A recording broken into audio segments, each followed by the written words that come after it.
Let's see what happens. Welcome back, everyone, to Catabolic Window. Today it's me and Luke. Yeah, we got some guests coming on. We got 2 confirmed, 1 pending. Probably heard me talk about it on social media and everything. Anyway, Luke, how you been, mate? Good, mate. Seems like I'm doing better than you. You seem a little bit ill by the looks of things. Is that correct? By the looks of things, what do you mean? You look like you're a little bit sniffly. I am a little bit sniffly, but I have been for months. It's this time of year. Okay. We got the monster going in. The best monster flavor. Mate, apparently they're gonna ban the fucking Rosa and like the red one. They're discontinuing it. Good. They're shit. Nah, Rosa's good. Rosa's good. No, it's not. Mate, the first Rosa I had, I was so disappointed because everyone had been hyping it up for ages. I couldn't find one anywhere. Yeah. And then I finally tried one. I'm like, this is terrible. Mate. It's just like the white one with a bit more flavour. And just to clarify, I'm having the sugar-free blue one. It is, in fact, the best fucking flavour. Yeah. And the only reason that I have this is because Tesco's did me dirty. So I got my club card vouchers, right? And I got £9 off if I spend £60. Okay. So basically £51 sort of thing. Yeah. So I'm going through my shop, I'm adding all my shit up. I'm like, this is at £30. What extra shit can I buy? So I bought a crate of 24 Pepsi Max Cherry, stocking up on them, mate. Stocking up my frozen veg, and then I got frozen veg, frozen fruit. Fuck frozen veg. All the combinations are terrible. And then I got a crate of these as well. So basically, I bought extra shit that I didn't need so that I could save money. There's so much I want to unpack. You bought a crate of Pepsi Max. How long is that going to take you to get through? Holy shit. 24. Probably 2 months. Okay, I can back that. I can just leave it in the shed. Fair. Also, right, frozen veg. Have you had Sainsbury's Mediterranean frozen veg? No, what's that? That sounds good. I'm talking like peas, carrots, sweet corn. Yeah, and that's boring. That's boring. Let me pull it up. I use it every single fucking day. Med veg. Hang on. Let me pull it up. This shit is important. It is. Oh, I found it. It's char grilled Mediterranean veg. Fucking amazing. So, red and yellow peppers, cherry tomatoes, red onion in a basil and garlic dressing. Oh, it's fucking amazing. It's so good, mate. Yeah. You got like peppers, onions, courgette. Fuck knows what's in there, but it's good. It's just good. It sounds good. Yeah. And also, have you tried, if you think Rosa's shit, have you tried the Monster Ultra Strawberry Dreams? Yeah, it's like a Rosa, but a little bit worse. It's like watered down Rosa. It was horrible. It's horrible. I had one, I was at a talk and they had like a bunch of monsters at the back and all the white ones are gone. It was white or Ultra Strawberry Dreams. White ones are gone. So I was like, fuck it, I'll try this. Immediately regretted it. Horrible. Like, you know, when you get a pre that's like, it tastes like sweets or candy and it like makes you feel sick at the back of your throat.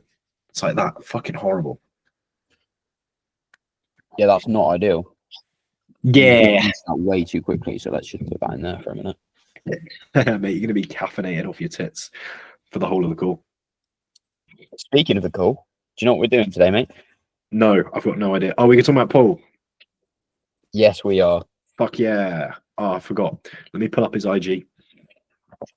So, do you want to do, should I do an intro to him? Do you want to do an intro? Fucking, what do we want to do? So, Paul Carter is he a pro bodybuilder? I don't know if he's a pro or not, or if he's just a bit big. I don't think he is. It doesn't say it in his bio. Yeah, that'd be in his bio, for sure. Okay, so he's a bodybuilder, influencer, science dude, and he makes a lot of very strong claims that are backed up by pretty spurious research on.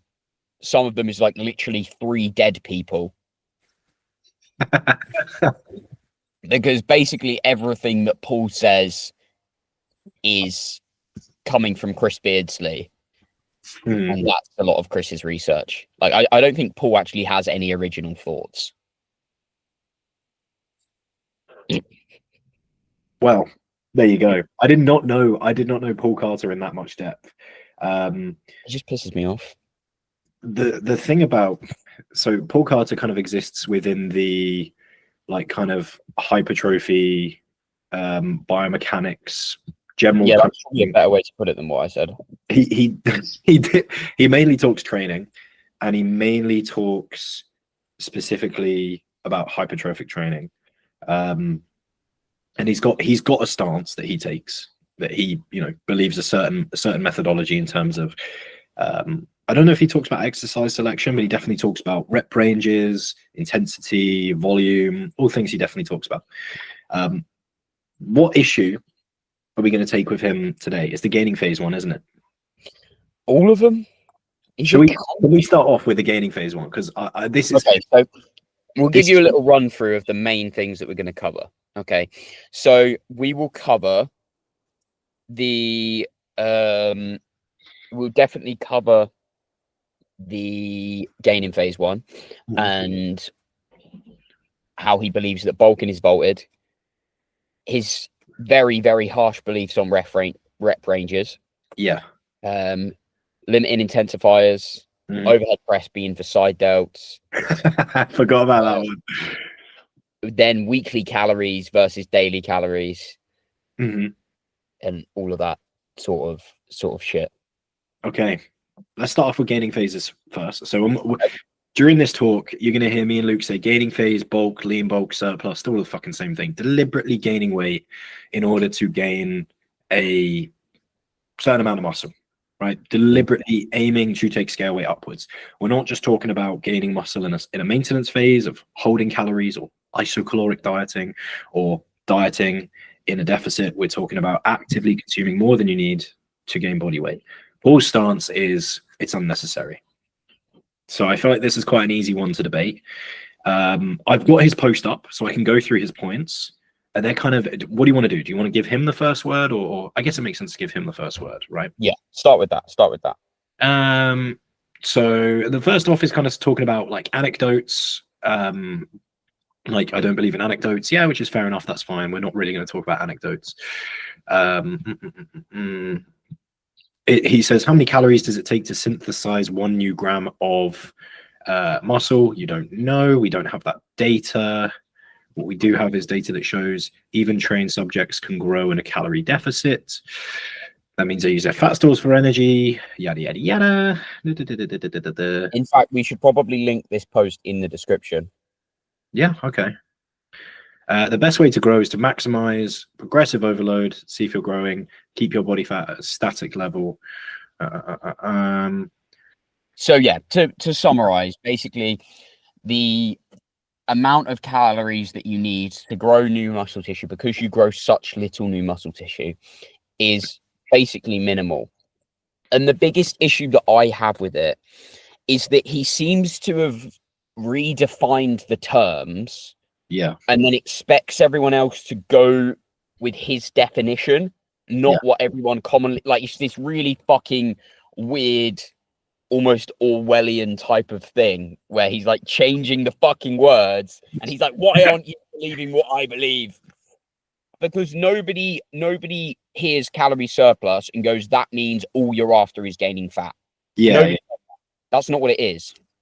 And whilst it might be in the research, okay, we can include the processes of building new muscle within your total daily energy expenditure, nobody thinks of it that way when you're then talking about maintenance calories. So he's like, because we're including that in there, you're going to gain a little bit of weight, and then your maintenance calories is going to be a bit higher, and then you're going to gain a little bit of weight again, so your maintenance calories is going to slowly budge up, so you will actually gain little bits of weight here or there. And I'm just like, fuck off, you're so in the weeds. Nobody's actually going to be able to do this outside of if they train and make content for a living so that their life is ground. Nobody's day is that normal where you can keep everything into account and literally that's all that you fucking change. Like, it's so impractical. He almost kind of, like you said, he almost conflates being in a surplus of any kind with just kind of needlessly getting fat. And he talks about, Yeah, you know, it's like surplus equals gaining 2 kilos a week. yeah, exactly. And that's not the case at all. I mean, if I hadn't deliberately aimed to put on weight, I would still be at the same body weight I was previously, which, well, when I started the gym, which was 55 kilos.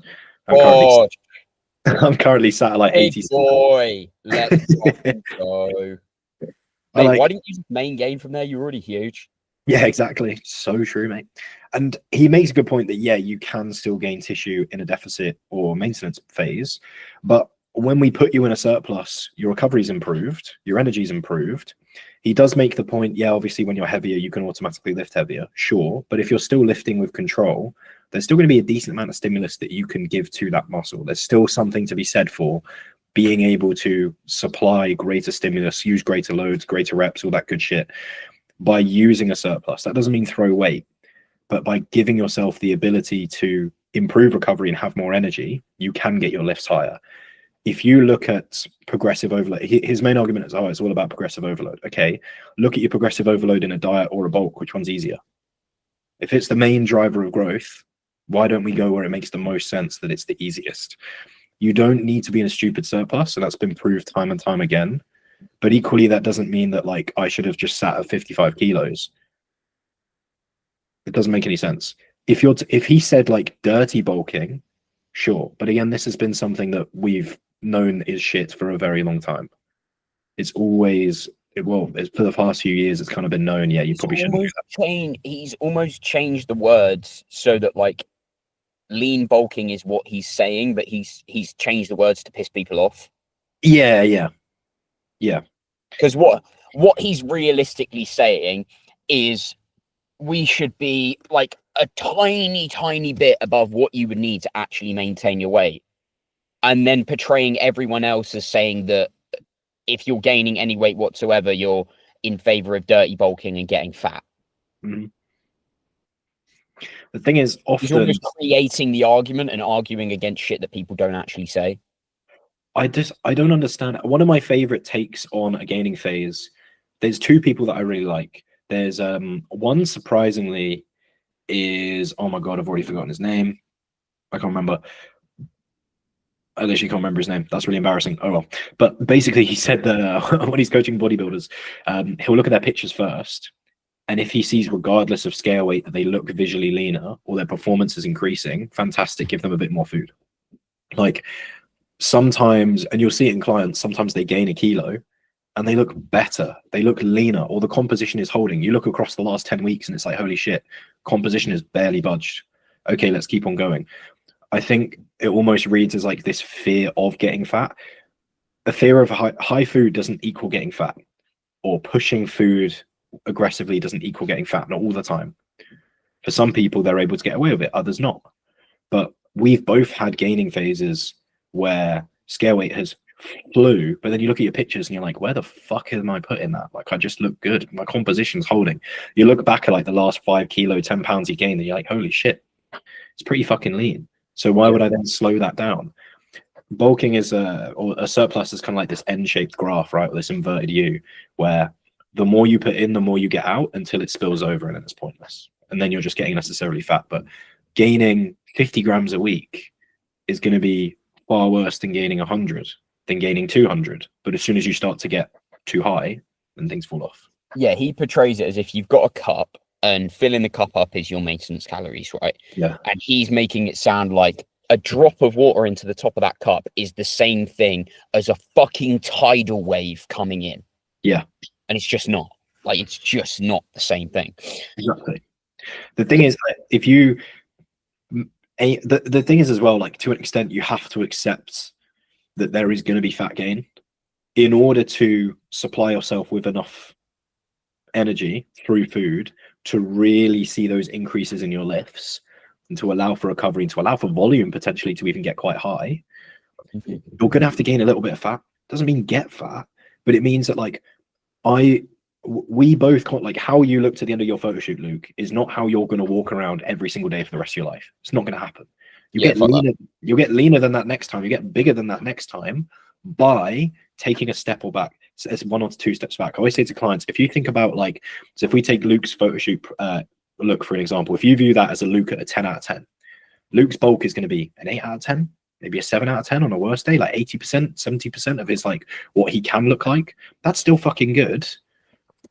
But it's not 90%, 95%, 100%. If you hold yourself to that standard, you're never going to get anywhere. Sometimes you have to go, okay, condition is fading a little bit, but we can still see there is condition, and we can see that the return on investment in your training is great. If you're just seeing condition fade and your lifts are barely budging, that's a concern. But some clients, you'll see that like, okay, actually, when we push condition a little bit, fucking lifts fly. Sick. And you look at the form and the way that they're performing it, and it's great. And then when they eventually diet down, they're able to hold on to those numbers, and you're like, wow, well, your fucking chest has doubled. Funnily enough, your pressing also doubled in the surplus we did beforehand. Funny that. Yeah. So when I finished my cut, my sister was saying to me, she was like, you look good leaner. Why don't you just stay leaner now? Why do you want to gain weight again? And I said to her, because she plays guitar and she does a couple of open mics and that sort of thing, and she does some singing. And I said, so you want to get better at playing guitar and singing? Why don't you just do an open mic like every 2 weeks? And she's like, well, I wouldn't get very good if I didn't practice. And I'm like, this is what the practice of bodybuilding is. Yeah. It's slowly pushing your weight up, slowly building a little bit more muscle. You can't just rock up and expect everything to go well if you haven't done the practice, sort of thing. And it's then really weird that he says this when he then he looks at his calories on a weekly basis and does like the Rock's fucking cheat day. Yeah, like, what that is if it's not trying to gain fat. Yeah, so Paul doesn't, to be fair to him, he doesn't talk about nutrition. I know he doesn't claim to talk about nutrition. There was a post he did a long time ago where he talked about his meals and he addressed it, and I haven't seen him talk about it in a long time. I will quickly scroll his Instagram to see if I can find it while we talk. But essentially what he does is, is this it? No, that's not it. But he essentially will eat, your traditional bodybuilding foods 6 days per week, and then Friday night means he has his weekly cheat meal. So I already hate that phrase, but he will have a lot of food. Like if you scroll his meals, it's usually like 4 or 5 slides of food. Let me see if I can find a good example. Okay, so here we've got 2 burgers. Can you share this at all, Jack? What, the screen? Yeah. All right, go on then. We're going in on it, mate. So we've got here 2 huge burgers and chips, and what the fuck are those? So we got 96 burger, sorry, that is Angus with blue cheese, balsamic glazed bacon, 96% lean, yeah, I'm assuming, yeah. And then I'm assuming this is like potatoes or something. Here we go, can you see that? 2 big trays of sushi, 6 cookies, 3 brownies, and 2, I'm assuming, are blondies, something like that. I don't know. Like, here we go. This is a bit more reasonable. Oh no, there we go. So we got 4 burgers with a side of we got sloppy joes, 4 sloppy joes, mac and cheese on the side, 3 slices of banana bread, and 1, 2, 3, 4, 5, 6 ice cream sandwiches. That's a binge, man. I'm not being funny. Like, as someone who's struggled with that in the past, mate, if you need more than 3 pictures to show your food, like, you are definitely binging. That's a fucking binge. Like, and again, he did talk about, he's like, I know my food isn't the best, it works for me, yada yada, and that's fine. And he doesn't push it onto people, which is great. But we are still going to talk about it because it is a shit approach.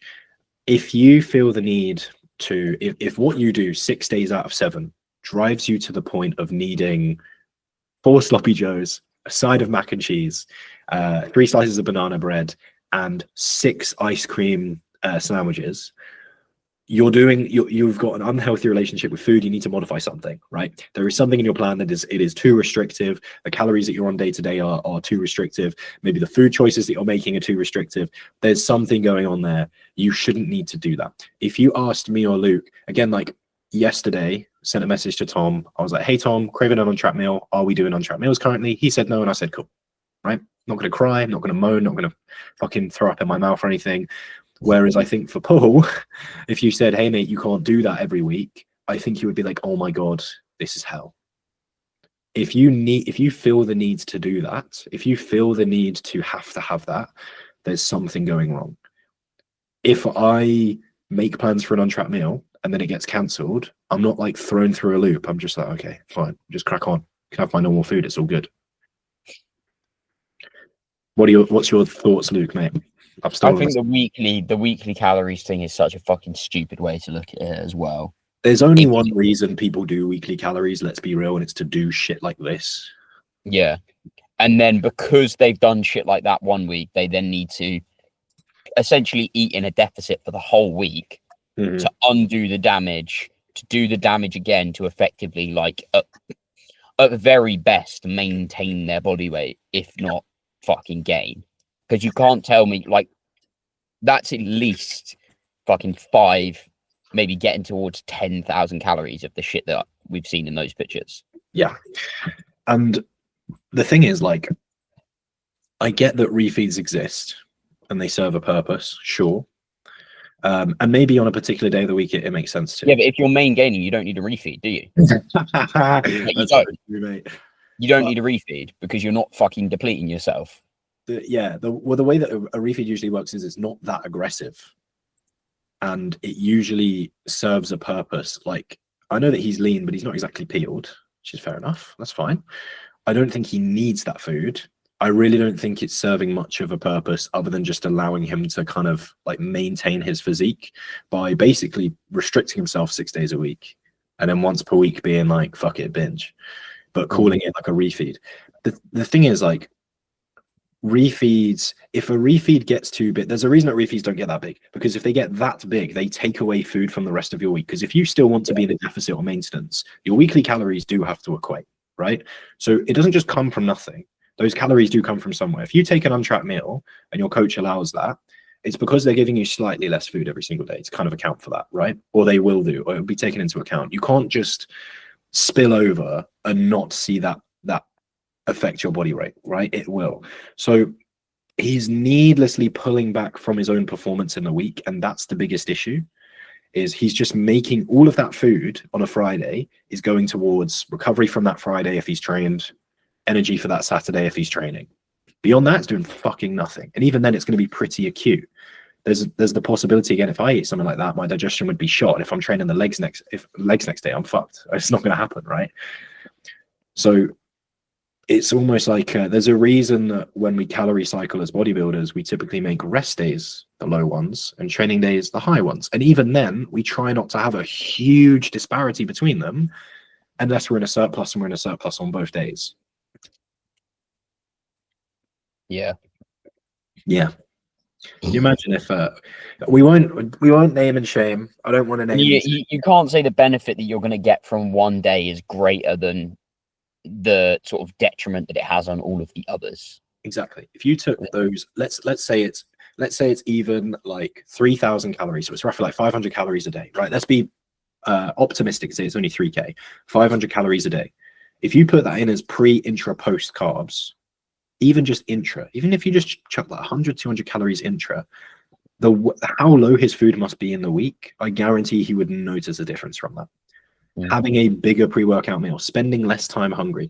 That's the thing, is it's often very, very easy if you get into these, you can get into these cycles of like, you have the big meal, you feel full, the hunger fades, then the guilt kicks in. So then it's like, okay, you maintain 6 days of good. Throughout each day, the guilt fades as you see the body weight drop, but then your hunger increases. And it gets to the point where the guilt is no longer talking to you. You're now speaking to the hunger mainly. Hunger kicks in, and then you eat, and then you feel guilty. And it feels to me like a cycle, 100%. Like, oh yeah, it is for sure. I get that he's like, oh, I like doing this. I'm sure you do, but it's not a healthy thing to do. And you can go, yeah, I know it's not a healthy thing to do. I know I probably have a binge disorder. That's okay. And I'd be like, okay, cool, but please do, like, I would low-key preface that on social media. Like, if you were doing something like that, I would be like, please don't do this.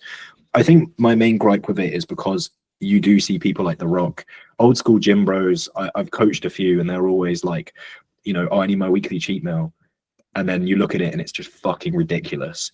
And it is a little bit concerning from a a health standpoint, a mental health standpoint, and a food standpoint. It's it's good that he doesn't give nutrition advice, because if he was doing shit like that and then giving nutrition advice, it's a little bit like the blind leading the blind. Like, say, people that really struggle with an eating disorder then giving advice to people, or people that like really struggle with their mental health then giving advice to other people on how to improve their mental health, and just shit like that. It's like you being in debt and giving people financial advice. Like, what the fuck are you talking about? Like, what? No. Yeah, exactly. I think the main place to critique him is on the bulking thing, and then especially the reps, because he doesn't talk about nutrition that much. Yeah, 100%. He's not really a he's not really a nutrition guy. I think next we should move on to reps. Yeah, I think reps would be good. So did you say 4 to 8 specifically is his kind of go-to? Yeah, so his argument there is that 4 to 8 is a good amount, because you're getting the majority of those are very effective reps. And the effective reps model is popularized by Chris Beardsley, essentially saying that the closer you get to failure, the better those reps are at building muscle, because you're recruiting more motor units as you do it. That makes a lot of sense. Like, we're not growing from our fucking warm-ups, sort of thing there. But it's a model. Okay. Some models are closer to being true than others, but that doesn't mean they're 100% true, and there's definitely things that we're missing here. Like, did you see the meta regression that came out last year that was like talking about going to failure and the fatigue and that sort of thing? Somewhat. Was that but essentially you get more gains as you get closer to failure, but when you scale that graph backwards, it still says you get like a third of the gains going 10-15 reps in reserve. And I'm like, I don't know if I agree with that.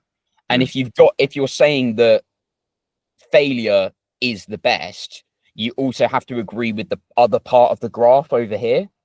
You can't agree with one half of it because it serves your bias. So he says, okay, we should only do those effective reps because that's what's going to be building us muscle. And if you do 10, 15, 20, 25 reps, it's just adding loads of extra fatigue and you're not getting any more muscle mass from that. But it seems to be completely missing the fact that low reps are fatiguing in a different way to high reps. Yeah. Like, a high rep lateral raise is fatiguing in the sense of like it burns the fuck out of you. A low rep lateral raise is fatiguing in the sense of I just can't get the weight that I would need for a 4 kilo lateral raise to failure up with good form. Like, it's just not happening. Yeah. And it's the same sort of, like, it's just unnecessarily strict. Like, why? Like, if you've done a 15 to 20 rep on the leg press and you've gone to failure, you cannot tell me that's not fucking growing your legs. Exactly. And you cannot tell me that it's fucking terrible in the best possible way. And yes, it fucks you. Of course it does. But I would probably pick that over doing like a fucking 3 rep set. Yeah. That's the main point, is that it kind of, with rep ranges and proximity to failure and the stimulus it gives, they kind of work themselves out. So yeah, you have to do on a 10 to 15 repper, you spend more time doing reps that aren't near failure, sure, and that's fatiguing. But each individual rep isn't that fatiguing. It's just the number of them. In a set of 4 to 8, you spend less reps close to failure, right? There's more close to failure, sorry. So there's less wasted reps, if we're going to call them that. But each individual wasted rep is harder. So you're then kind of arguing, okay, is my first 3 reps or 4 reps or 5 reps equivalent to my first rep on a lower rep range? Which one is more fatigue incurring? And this is why, as a good general rule, we say train across a variety of rep ranges. 5 to 30 has been observed to be a pretty safe bet. I'd say probably like 5 to 15 for most people makes the most sense, maybe even 7 to 15. But even if we're talking, if we get a little bit real world and expand out from the literature, even though, again, on a literature basis, we can both disagree with what Paul's saying, look at injury risk. injury risk is going to be pretty fucking high when you're training 4 to 8 all the time. I know I definitely couldn't get away with that. If I trained 4 to 8 all the time, I'd be building no muscle. Even if you're going to somehow come out with a study that says, okay, maybe Paul was correct, which he's not. But even if we gave him that grace, you're still going to have a bunch of people who've got chronic issues with their tendons, joints, ligaments, you name it, muscle tears, whatever, and they're building no muscle. So even then, you can make a very good point for compromising a little bit to allow for that. But even then, I still want to know and finish off with, he is still incorrect about 4 to 8 reps being the ideal rep range. It's not as if as soon as you go to 9 reps, you come off the set and you're like, oh, fuck, I'm absolutely binned from that. 4 reps, piece of cake. 9, fuck me, I'm ruined. Like, no. Also depends on the exercise. Again, lateral raise, bicep curl, calf raise. Sets of 4 are going to be awful on that. Sets of 9, manageable. Sets of 10, manageable. But if we're doing like a very heavy press or row, or a squat, maybe we don't want to do 15s and 20s. But we could do that on other things. Again, it comes down to the exercise. But yeah, even then, we know from observation and we know just from how fatiguing reps are that it doesn't really matter. You can either do more less fatiguing reps or more fatiguing reps. It's the same result. Yeah. And that's one of the huge problems with basing research on a small number of people and then trying to make general claims from it. Like if you're basing it off a couple of hundred people, okay, maybe that's a little bit more representative. But some of the stuff here, like looking at, the length tension relationship or the ideal volume landmarks and all those sorts of things, like it can literally be on, okay, they've, say with length tension, they've taken muscle fibers out of a dead person. They've taken them out of 4 dead people and they've sort of stretched it in a way where it doesn't necessarily happen in the body, and then saying, okay, this is the ideal resistance profile, just fucking shite like that. But like when you actually cut people open, like, and you can see it when you train people, like that doesn't look like it's doing what we think it should do. And you can't sit there and say your body is wrong, you have to prefer 4 to 8 reps. Like, who the fuck are you to tell your client, now, mate, I know you really like sets of 15, but you need to do 8s. Yeah. Even if your elbows hurt, fuck off, do 8. Because it's better. It's just better. Do 8. Yeah. Like, piss off, man. It just doesn't make much sense. Again, if we're talking about anecdotes as well, I want to throw more evidence in there. A lot of powerlifters are going to train some 4s. A lot of bodybuilders. And there's a lot of powerlifters that are pretty fucking big. Yeah. But they're not as big as bodybuilders, are they? Exactly. But again, it just comes down to, again, general progressive overload. If you are able to supply new stimulus, you will get new adaptation. It really is as simple as that. The rep range is purely down to comfort, time, whatever suits the movement, whatever suits you. But don't... Yeah, I know that you generally seem to prefer a little bit lower than I do. Probably, like if I had to pick one rep range, I'd probably pick 10 to 15. To be fair, nowadays I would probably also agree. I'm not gonna lie. You for that. Too many joint issues now. Maybe 8 to 12. I don't know. Yeah, and that then takes us on to, say, the overhead press for side delts. Mm-hmm. So his argument there is the origin is getting a little bit closer to the insertion, and therefore it's training the side delts, sort of thing. Okay. Let's break that down in terms of origin and insertion for people. So origin point is the point closest to your body where the side delt is going to originate, and it's like somewhere on the fucking middle of your shoulder here. Okay. So if you think, so currently for the listeners, Luke's kind of pointing to roughly where his trap is, his upper trap. His hand's kind of halfway across between where his neck is and where his shoulder would be. So that's where the side delt starts anatomically. Yeah, so it comes onto a little bit of the shoulder complex. So you've got your clavicle, you've got your scapula, you've got the actual shoulder joint itself, and it comes on this little fucking bony outgrowth that then joins onto your clavicle, if that makes sense. So when you go through a shoulder press, the deltoid tuberosity, which is essentially if you've got even remotely big delts, you'll see the point where your delt almost swoops down and merges into your arm. Yeah. It's like it's that point. The bottom of your side delt, for people listening, kind of where it reattaches to your upper arm. Yeah, that's it. So when you go for a shoulder press, that is probably getting a little bit closer, but the resistance isn't challenging that. It's just like shit that's going on.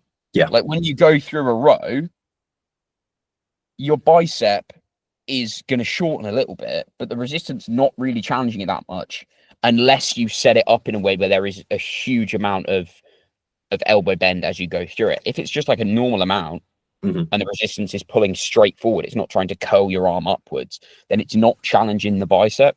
Like it's just what it's again so deep in the weeds of shit and just forgetting fundamentals at the same time. Like if I was to try and challenge my side delts in a shoulder press, what I would need to be doing is like say a dumbbell shoulder press, and I'm set up with a cable stack, and I've got a cuff around my upper arm here, and then this cuff is like trying to pull me backwards as I'm shoulder pressing. I'm like, why the fuck would you do that? Like, why don't you just do 2 exercises? Yeah.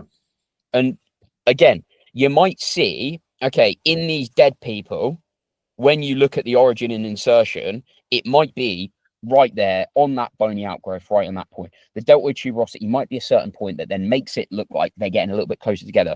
But what happens if you have a deltoid tuberosity that say isn't here, it's actually round here? So then it pulls slightly differently. What happens if it's not quite on the acromion in the way that you think it is, and maybe it's not dead center, it's actually a little bit forward or a little bit back? Or you've got a weird fucking shaped acromion that like angles up a little bit rather than is flat, or it angles down. Like, oh no, you mean people are different? Fucking weird that. Weird. I think you hit the nail on the head there with it's kind of like he's partly in the weeds, because he's beyond just understanding, okay, side delt abduction, right? So he's a little bit into, okay, origin and insertion. So understanding to an extent the anatomy of that muscle. But then, like you said, he fails to understand that there is genetic variance across populations. Just because your origin and insertion sits here, and when you move in a certain way, they get closer together at certain points and then further away at certain points, doesn't mean that that's a universal constant. And there's a big, big, big difference between motion or movement and training and stimulus. Unless that muscle that is going through that shift in length is actively being challenged throughout that in a way that it's forced to work against that load and not with it, then you're not going to get any stimulus. There's not going to be any productive outcome from that. And it then goes back to the bulking thing. Like one of his arguments is when you're in a caloric surplus, there's an impairment in motor unit recruitment. And that's one of the things that goes on to the effective reps, blah, blah, blah, blah, blah. But if I say, Jack, do you train better when you're in the surplus and you're eating more food? Yeah, I do. Oh, but you're wrong, mate, because there's an impairment in motor unit recruitment. Like he seems so confident in everything that he says, and this reminded me of one of the things that was going on yesterday. So, have I told you about one of my PT clients who is like literally the epitome of broken? Maybe, but give me a recap for the viewers as well. So yeah, recap: both hips replaced, one knee replaced, lymphedema in one side, tennis elbow. He's got like dodgy knees, like herniated discs, lower back's basically fused, all the shit like that, right? And we've been working on all of those sorts of things. It's getting a little bit better. But one thing that's sort of a new issue that's cropped up is that essentially when he does a leg raising motion, so he's doing something with his hip flexors, say, he starts to get some like shooting pain in his groin. Okay. Now, telling you that, you can't then sit there and say, oh, you've got weak hip flexors, mate. That's exactly what it is. It's this specific hip flexor because I know the name of one hip flexor as if there's only one ever, sort of thing. Like, you can't make that sort of generalization unless you literally fucking cut him open and scan him. Yeah. All that I can say is the things that we found out, which is he has the range of motion there because when he actually pulls his leg up himself, he can get there easy. It's not like the typical shoving into a passive range where it's really painful. But he can get the leg up because he's then not using the hip flexor. So there's some sort of weakness there that's almost in that shortened position. It's better when he's lying down because then there's no load in that shortened position. It's better with a bent leg. But then when he starts to stand up, that pain almost shifts to somewhere slightly different.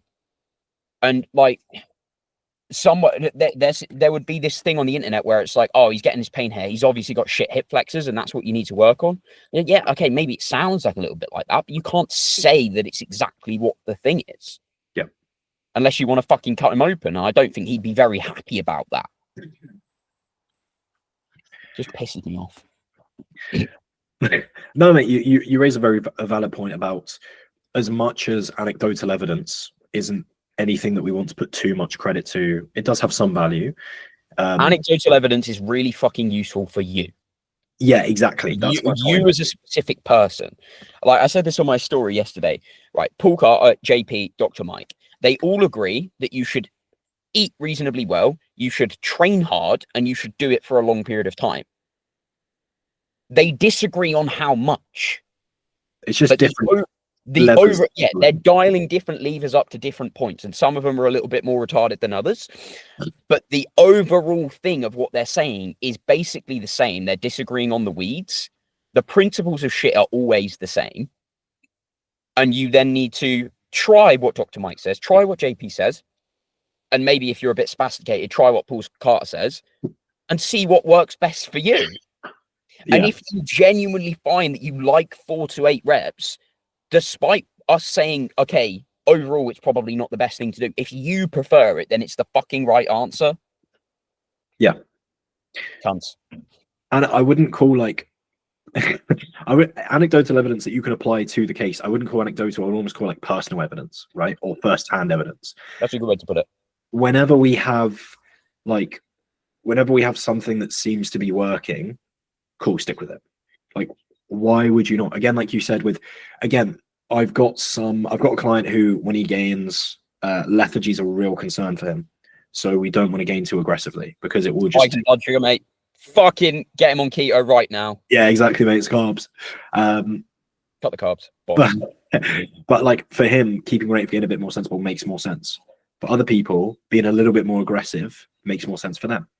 Again, it all comes down to looking at people's evidence. And for some people, if I'm new to gaining them and I know they've got the room, I might slowly play around with, okay, let's speed things up.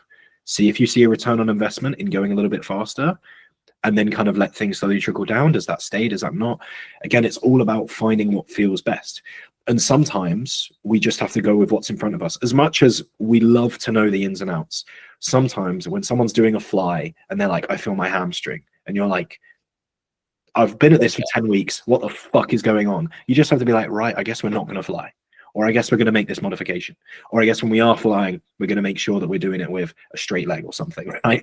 Doing something to kind of modify it for that person. Sometimes that's what it comes down to, is just going, okay, despite everything that's going on here, I can only take my best guess. I can only make my best judgment. And I just have to do what seems best, right? I've got, like it's the same with food. Sometimes I'll have a client be like, I ate tuna. I feel really nauseous. But, okay, weird. You don't seem to have an intolerance to tuna when you go out and eat it from a restaurant. Maybe try some pricier tuna. No, still an issue. Okay, apparently you only seem to have an issue with tuna when it's not, when you buy it yourself and you cook it yourself. Are you cooking it correctly? Yeah. Okay, weird. Let's just avoid that then. There's no need for us to kind of get into the weeds of like what we need to do best. I got a client, Chris, who I was trying to get him to track his salt.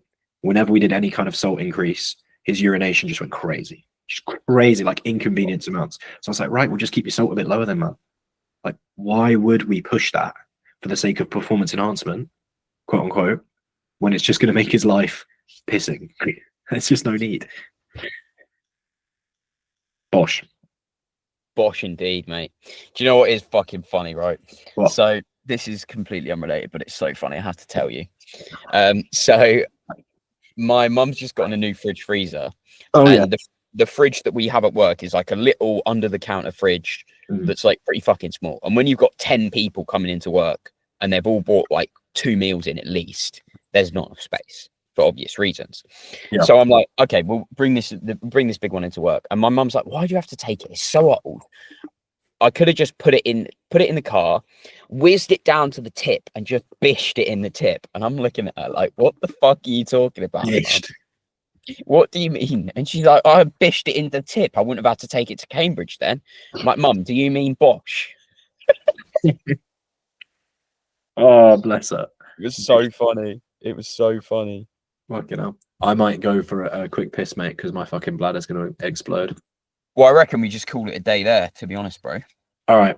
Well, we've got next week on the pod, we've got Ethan Harris coming on, which will be very, very cool.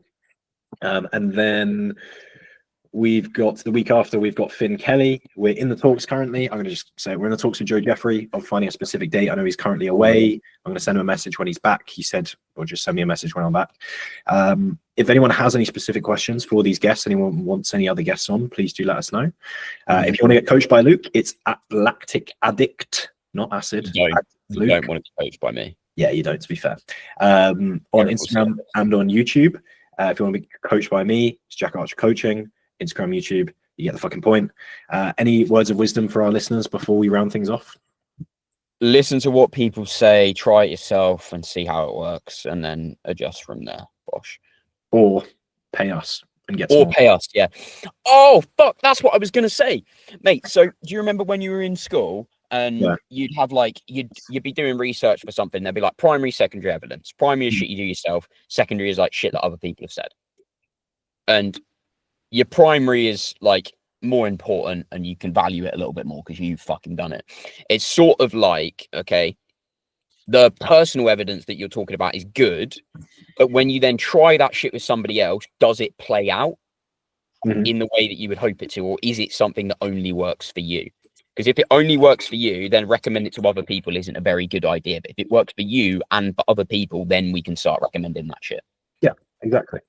It helps knowing why something is or isn't working 100%. You should always pursue that. But sometimes you do just have to go, okay, A leads to B. We've got maybe 3 or 4 ideas of why. We can't exactly nail them down, but it doesn't really matter.